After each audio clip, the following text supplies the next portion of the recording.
le village de Nadezhdinka, en République populaire de Donetsk, est désormais sous contrôle russe après des combats acharnés. Des images exclusives dévoilées par le ministère russe de la Défense montrent l'offensive menée par les forces blindées et les drones d'attaque, une opération qui a marqué un tournant dans cette bataille stratégique.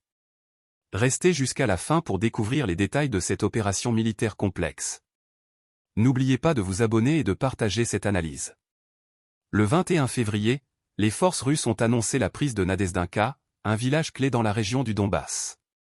Les images diffusées par Moscou montrent des groupes d'assaut du régiment de chars du groupe de forces du centre en action. Selon le ministère russe de la Défense, l'offensive a combiné l'utilisation de blindés, de chars tirant depuis des positions fermées et de drones d'attaque pour neutraliser les points de tir et les postes de commandement ukrainiens.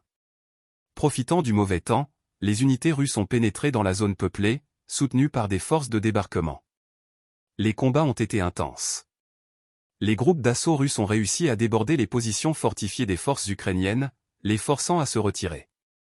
Les Stormtroopers ont ensuite procédé au nettoyage des maisons et des bâtiments, éliminant les restes des unités de garnison ukrainiennes. Mais l'opération ne s'est pas arrêtée là.